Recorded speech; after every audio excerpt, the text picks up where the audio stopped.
Rahu conjunct Mars or in the first house. The commitment phobe. This will be my experience based on mostly Vedic concepts regarding Rahu in the first house, conjunct Mars, or with the first house lord. The concept I'm using are ones that I've learned while studying sidereal whole sign. I cannot guarantee predictive success with equal house or with cusps or with the tropical zodiac. As always, I do recommend using whichever charts you've had predictive success with though. The good, the bad, and the karma. What do I mean when I say commitment phobe? Well, for some, this might be a bit of an extreme prediction for this placement. More on my examples later, and how to look at this in your chart.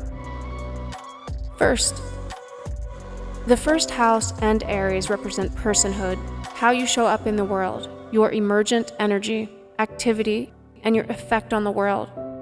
It's the first thing that blossoms when the sun hits the earth. Not to be confused with the 10th house, which is public service and reputation. Aries energy is service in the sense that it's related to how you serve your own ego or the sun. If your sun is your ego, Mars is the soldier directed by that king within you. Now, that doesn't have to be a bad thing. Mars is malefic, but not in all cases. We all need Aries energy. So there can be both good and bad karma associated with an individualistic lifestyle, which is what you see with this placement. What does this placement look like? I'll talk about that a little, go over the differences based on the placement, and then I'll talk about the lessons involved and what the positive karma can be if we integrate the lessons when they show up in our lives. On the extreme end of this placement, a person could lack self-control and have violent tendencies. More often than not, though, the person can be too energetic, too headstrong, incapable of compromise, and they can be all about their desires in the moment.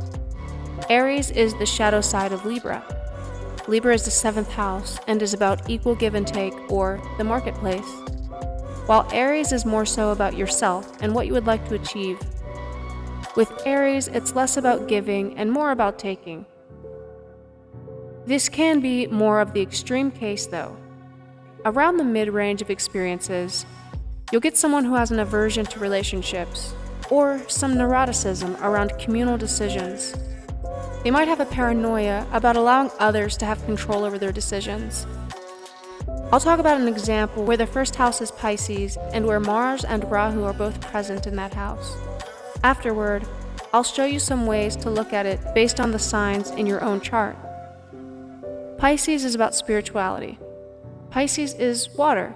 Well, Mars is fire. Here, Mars is in water, so we get a steaminess. So this person sort of stews in their ideas for a while. They want to make their ideals a reality because Neptune is all about the ideal. This person is afraid that relationships will cause them to give up on their interesting creations, while they're perfectly capable of serving society and sometimes serving others. They don't want to be hampered by marriage or long-term commitment. They can do it and they will do it, but they'll run into issues because they're capable of compromise, but when push comes to shove, they will do what they think is correct for them without checking in with anyone else. And they need that freedom. It might manifest quite differently in your own chart. Which house is this placed in, and what sign? And to what degree does Rahu conjunct with other planets? This is very important when doing this reading. Post any questions you have about your chart, and I'll try to answer as promptly as I'm able to. What's the karma with this placement? In this lifetime, you're intended to develop self-control and precise actions.